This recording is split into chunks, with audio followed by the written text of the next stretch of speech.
जब मैंने investment banking के इंटरव्यूज देना स्टार्ट किए थे ना, जब मेरे से हमेशा पूछा जाता था एक क्वेश्चन, और इसमें तुम भी 100% अटकने वाले हो। तो देखो क्या था कि आप कैलकुलेट करोगे वैक, how to calculate a वैक for a private company. ठीक है, प्राइवेट कंपनीज दे रखी है, तो डेटा है सारा, लेकिन वैक कैसे कैलकुलेट करोगे। देखो प्रोब्लेमेटिक सिचुएशन होती है क्योंकि प्राइवेट कंपनीज में मार्केट कैप से बीटा नहीं होती। ठीक है, और इस केस में आप एस्टिमेट करते हो वैक को based on the work done by the auditors ने कितना अच्छा काम किया। ठीक है, और वैल्यूएशन स्पेशलिस्ट ने कितना अच्छा काम किया, किस हिसाब से वैक आपका कंपेयर कंपनीज में काम करेगा, वो चीज़ देखी जाती है। लेकिन तुमने देखा है कि कैसे हम बिलीव करोगे मैनेजमेंट की प्रोजेक्शंस को, DCF मॉडल्स को, कि किस हिसाब से ये चीज़ें ठीक होती हैं। देखो अगर डिफरेंट अप्रोचेस को देखो तो ये क्रिएट करता है अपने अपनी प्रोजेक्शन।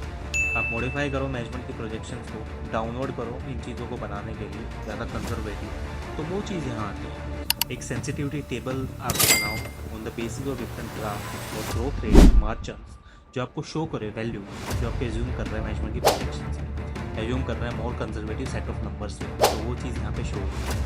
अगर एक चीज़ आती है कि आप DCF नहीं यूज़ करोगे बैंक्स के लिए, फाइनेंशियल इंस्टीट्यूशन के लिए, तो क्या करोगे। तो बैंक्स क्या है, डेट यूज़ करते हैं, और जो डिफरेंट होती है दूसरी कंपनी उस चीज़ को वो इन्वेस्ट नहीं करते बिजनेसेस में, इसलिए उसको एज ए एसेट की तरह यूज़ करते हैं, क्योंकि प्रोडक्ट लोन उसको देते हैं, एक लोन की तरह यूज़ किया जाता है ऐसे प्रोडक्ट। इंटरेस्ट क्रिटिकल पार्ट होता है क्योंकि बैंक का बिजनेस का जो चेंजेस होता है आपका वर्किंग कैपिटल में, वो larger than bank net income होता है।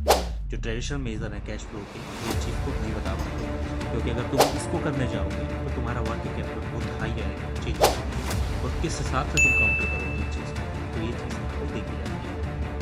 अब मैंने मान लिया नहीं हो, तुम कैसे करोगे इसको। What type of the sensitivity analysis would you look in the DCF। तो रेवेन्यू इनटू टर्मिनल ग्रोथ होती है, या revenue into bye versus terminal multiples होती है, यहाँ पे देखी जाती है। EBITDA margin bye terminal multiples होती है, यहाँ पे देखी जाती है। लॉन्ग टर्म ग्रोथ है, डिस्काउंट रेट्स हैं, वो सारी चीज़ें आती हैं। एक कंपनी की हाई डेट लोड्स होते हैं, और जो पे करता है आपको सिग्निफिकेंट पोर्शन उसके प्रिंसिपल पे हर साल, और कैसे अकाउंट करता है DCF के लिए, ये चीज़ देखो ट्रिक क्वेश्चन होता है सीधा सा। तुम अकाउंट नहीं करते, जैसे अनलीवर्ड DCF आता है, उस चीज़ को तुम नहीं देखते। जो पेइंग ऑफ आपका डेट प्रिंसिपल्स का वो शो करता है cash flow from the financing from the cash flow statement, किस हिसाब से आप देखते हो।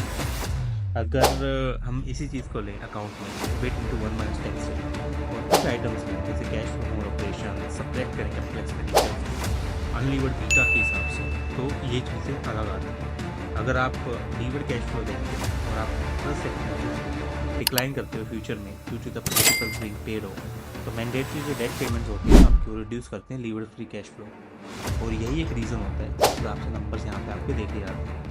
और यही एक रीज़न है जो आपके मिड ईयर कन्वेंशन DCF में यूज करते हैं। जैसे कंपनी से कैश फ्लो है, आप 100% एंड ऑफ द ईयर नहीं देते, लेकिन आप क्या करते हो, evenly through out the year देखा जाता है क्या चल रहा है क्या नहीं चल रहा है। ठीक है, DCF में without the mid year convention ये डिस्काउंट पीरियड को यूज़ किए जाते हैं, number of for the first year, for the second year, 3 for the third year, so और यही मिड ईयर कन्वेंशन होती है आपकी, जो 0.5 को यूज़ करती है आपके फर्स्ट ईयर के लिए। ठीक है, आपका पहला साल आप पूरा ही ले रहे हो, लेकिन आप बीच में खड़े हो उसकी, किस हिसाब से यूज़ करोगे। 0.5 for first year, 1.5 for second year होगा, 2.5 फॉर थर्ड ईयर होगा, ऐसे ये चीज़ देखिए। यही डिस्काउंटेड नंबर्स होते हैं आपके, यूज़ किए जाते हैं मीड ईयर कन्वेंशन के लिए और स्टब पीरियड्स के लिए। जो रूल्स हैं आपके, और डिवाइड करते हैं स्टब डिस्काउंट पीरियड को 5 को, और जो आप सिंपली सब्ट्रैक्ट करते हो 0.5 को नॉर्मल डिस्काउंट पीरियड से फ्यूचर ईयर्स में, वो चीज़ आपको देखी जाती है। जो नॉर्मल डिस्काउंट पीरियड्स होते हैं स्टब, वो यहाँ पे अलग काम करते हैं, और जो मिड ईयर डिस्काउंट पीरियड्स होते हैं स्टब में, वो अलग काम करते हैं। इस हिसाब से चीज़ें यहाँ पे देखी जाती हैं, और ऐसे टर्मिनल वैल्यू आपकी काम करती है चीज़ें करने के लिए। मिलते हैं नेक्स्ट वीडियो में for the more updates and the more concepts related with the. Follow कर लो चैनल को ताकि आपको कंटेंट मिलता रहे और आप भी इस चीज़ को एंजॉय करते हैं। सब्सक्राइब कर लो, फॉलो करते हो। मिलते हैं नेक्स्ट वीडियो में।